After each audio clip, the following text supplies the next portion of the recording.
Oke, halo semuanya, ketemu lagi di channel YouTube-nya Kak Sugeng Sungkono. Di sini sebelumnya ketemu lagi sama Kak Dina. Seperti biasanya, Kak Dina akan membawakan atau membahas beberapa soal biologi yang ada di SIMAK UI.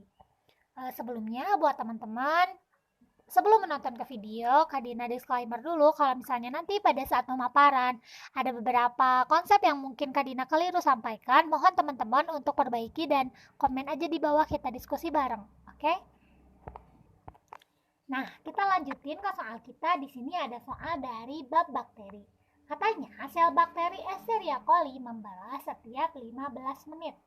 Populasi awal bakteri tersebut dalam medium nutrient-borne adalah sebanyak 15 sel. Berapa jumlah populasi bakteri Escherichia coli setelah masa inkubasi 15 jam? Sebelum ke sini, ini Kak Dina yang bikin, kita harus tahu dulu bahwa proses pembelahan diri pada bakteri itu terjadi secara biner. Nah, pembelahan biner itu merupakan pembelahan yang diawali dengan terbentuknya dinding melintang yang memisahkan satu sel bakteri dan menjadi dua sel anak.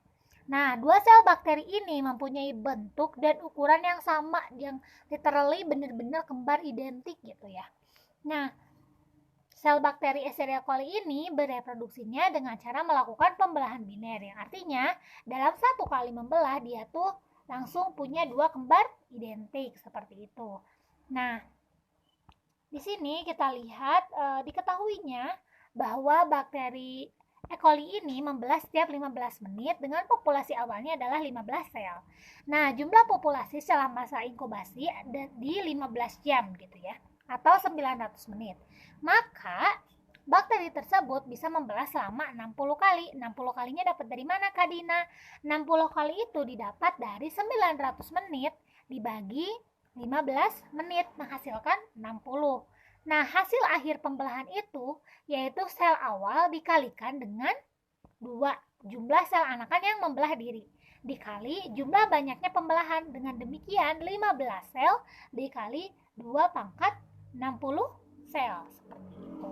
Berarti jawaban yang paling tepat untuk soal nomor 2 ini adalah yang A, yaitu 15, 2, 60 sel. 15 ini tuh aksennya itu kali ya. 15 dikali 2 pangkat 60 sel. Seperti itu. Oke, kita lanjutin ke soal kita yang ketiga. Di sini tentang fotosintesis. Soal yang ditanyakan adalah tentang tempat utama fotosintesis. Katanya, sel-sel berikut ini merupakan tempat utama fotosintesis pada daun. Apakah sel penjaga, sel kolenkim, sel bunga karang, sel palisade, atau sel epidermal? Oke, dalam mesofil terdiri dari sel-sel parenkim yang tersusun renggang dan banyak ruang antar sel. Itu apa sih? Ciri-ciri dari yang namanya sel parenkim seperti itu. Nah, mesofil ini bakal terdiferensiasi menjadi parenkim palisade atau jaringan tiang. Biasa disebutnya itu tuh yang kotak-kotak. Nah, di sini Kak Dina menampilkan gambarnya. Nah, ini ya parenkim tiang tuh yang ini, kotak-kotak gitu bentuknya. Nah, kita lanjutin. Nah, sel-sel palisade dan parenkim spons. Jadi di mesofil tuh ada dua. Nah, ada yang namanya jaringan tiang sama ada yang namanya jaringan bunga karang atau jaringan spons gitu ya. Nah, sel-sel palisade ini bentuknya itu memanjang dan mengandung banyak kloroplas. Nah, ini tuh bentuknya tuh panjang, terus dia tuh punya banyak yang namanya kloroplas. Nah, si sel-sel ini juga tersusun rapat gitu ya. Nah, di sini teman-teman bisa lihat selnya juga emang bener-bener lumayan rapat gitu ya, seperti itu. Nah, parenkim spons ini bentuknya tidak teratur, bisa dilihat ya, dia tuh kemana aja semaunya, bisa ke sini, bisa ke sana, bisa ke sini, seperti itu. Bercabang, mengandung lebih sedikit kloroplas dan tersusunnya itu renggang gitu. Dengan demikian, tempat utama fotosintesis adalah di jaringan palisade atau di jaringan tiang. Loh, kenapa kok bisa ada di situ Kak Dina? Karena jaringan palisade atau jaringan tiang ini mengandung lebih banyak yang namanya kloroplas seperti itu. Nah, di sini Kak Dina tunjukkan bagian-bagian daun gitu ya buat teman-teman biar tahu sel penjaga itu yang mana, stomata itu yang mana, epidermis itu yang mana, kutikula itu yang mana, seperti itu. Berarti untuk jawaban nomor 3 ini, jawaban yang paling tepat adalah yang D, itu yang sel-sel talisade. Oke. Kita lanjutin ke soal kita yang berikutnya. Di sini soal keempat. Rasanya bukan biologi gitu ya. Kalau di soalnya nggak terdapat soal genetika gitu ya. Oke. Di sini ada soal mengenai bunga Lathyrus adoratus. Katanya gini. Bunga Lathyrus adoratus itu berbunga ungu dengan C besar, C kecil, P besar, dan P kecil. Disilangkan dengan bunga berwarna putih, yaitu C kecil, C kecil, P besar, P kecil. Akan menghasilkan keturunan berbunga ungu dan putih dengan perbandingan, ingat, ungu dan putih ya teman-teman. Oke, di sini ada yang namanya gen komplementer. Gen komplementer itu interaksi antar gen. Nah, di mana gen dominan itu bisa mengekspresikannya itu dalam suatu sifat gitu ya. Nah, gen komplementer ini dapat ditemukan pada bunga Lathyrus adoratus, di mana gen yang dominan ini adalah yang C besar, yang merupakan penghasil pigmen antosianin. Sedangkan gen P besar ini menghasilkan enzim untuk mengaktifkan antosianin. Oke.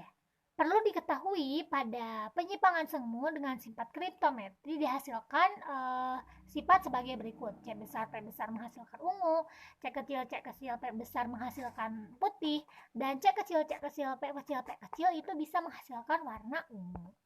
Oke, hasil persilangannya itu sebagai berikut. Parentalnya ungu disilangkan dengan putih. Genotipnya adalah C besar, C kecil, P besar, P kecil dikalikan disilangkan dengan C kecil, P besar, P kecil. Gametnya adalah seperti ini. Maka filial atau F1-nya yang muncul adalah seperti ini. Satu C besar, C kecil, P besar, P besar. Dua C besar, C kecil, P besar, P kecil. Satu C besar, C kecil, P kecil, P kecil. Satu C kecil, P besar, P besar. Dan dua putih dan satu ungu. Jadi di sini kita jumlahin, yang ungunya ada 5 dan yang putihnya ada 3. Berarti perbandingannya adalah 5 berbanding 3, di mana di sini dituliskan pada poin D. Jawaban yang paling tepat adalah yang D. Oke, kita lanjutin ke soal yang kelima. Di sini terdapat soal pelantai. Katanya gini. Dengan adanya pembuahan berganda pada spermatopita, maka ada jaringan yang berkromosom 3N, yaitu titik-titik. Jadi gini ya teman-teman, tumbuhan yang menjadi anggota spermatopita itu menggunakan biji sebagai alat reproduksinya. Melalui apa? Melalui fertilisasi antara spermatozoid yang dibentuk kepala sari dengan ovum yang ada dalam kandung lembaga. Nah, hasil fertilisasi ini akan disimpan dalam biji yang dilindungi oleh yang namanya kulit biji dan akan disuplai nutrisi dari endosperm atau cangkang makanan. Mekanisme pembuahan gandanya ini kayak gini. Inti ovum itu haploid sama inti sperma itu haploid. Jika ditambahkan menjadi zigot akan menghasilkan diploid gitu ya. Nah, kalau inti kandungan lembaga sekunder itu diploid dengan inti sperma haploid ya. Ini Kadina salah malah nulisinnya haploid. Artinya jika ditambahkan akan menghasilkan endosperm dengan kromosom 3N. Berarti jawaban yang paling tepat untuk nomor 5 ini adalah yang endospermnya ini. Oke, di sini kita ke soal yang ke-6 masih tentang pelantai. Katanya dalam daur hidup tumbuhan paku, zigot paku akan berkembang menjadi titik-titik. Teman-teman pasti ingat banget, siklus hidup paku itu mereka itu mengalami pergiliran keturunannya tuh ada 2 fase. Ada fase gametosis sama ada fase gametofit, sama ada fase sporopit yang ini. Nah, kalau fase gametofit itu adalah fase seksual dalam siklus tumbuhan paku, di mana tahapan generasi gametofit itu berasal dari yang namanya protalium. Nah, si protalium ini awalnya tuh gini, ada spora yang jatuh nih di tempat lembab. Nanti tuh dia tuh akan berkembang menjadi protalium dengan bentuk seperti protalus. Nah, si protalium ini kemudian akan menghasilkan gamet jantan atau spermatozoid dan gamet betina atau ovum. Nah, setelah terbentuk itu akan terjadilah yang namanya pembuahan. Nah, pembuahan ini akan terjadi dan hasilnya adalah sebuah zigot diploid yang akan berjempang menjadi tumbuhan paku. Nah, fase gametofit ini biasanya cenderung terjadi dengan waktu yang singkat gitu ya. Nah, yang kedua adalah fase sporopit, di mana fase ini merupakan saat di mana tanaman paku akan berkembang biak secara aseksual, di mana diawalinya tuh sama zigot yang akan tumbuh menjadi tumbuhan paku yang menghasilkan spora yang memiliki kotak spora atau sporangium yang terletak di permukaan bawah daun. Nah, tumbuhan paku yang punya spora di bawah permukaan daunnya itu disebut sama yang namanya sporofil. Nah, fase ini akan berlangsung lebih panjang daripada yang namanya fase gametofit. Atau mungkin kita urutkan seperti ini. Pertamanya tuh ada spora nih yang mendarat di tempat lembab menjadi protalium. Ini fase gametofit.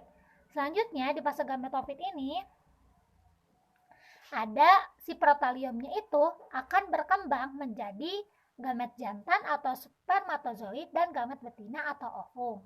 Nah, terjadi penyatuan deh antara sperma sama ovum itu yang akan menghasilkan zigot. Ini tuh nomor 3 masih ini ya.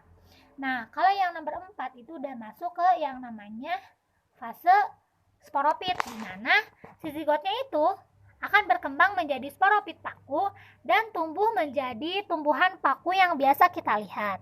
Atau yang kelimanya adalah si sporopit yang telah dewasa itu akan menghasilkan sporangium atau kotak spora untuk menghasilkan spora. Nah, nanti tuh si sporanya tuh bakal jatuh lagi seperti itu. Siklusnya terus menerus berlangsung seperti itu. Nah, di sini kan ditanya zigot pada tumbuhan itu akan berkembang menjadi apa? Sesuai dengan fase-fase dalam hidupnya, si zigot itu bahkan berkembang menjadi yang namanya paku sporopit. Gitu. Berarti jawaban yang paling tepat untuk soal nomor 6 ini adalah yang A. Oke, sekian mungkin pembahasan soal yang bisa Kak Dina sampaikan. Sebelumnya terima kasih telah menonton dan sampai bertemu lagi di video selanjutnya. Bye-bye.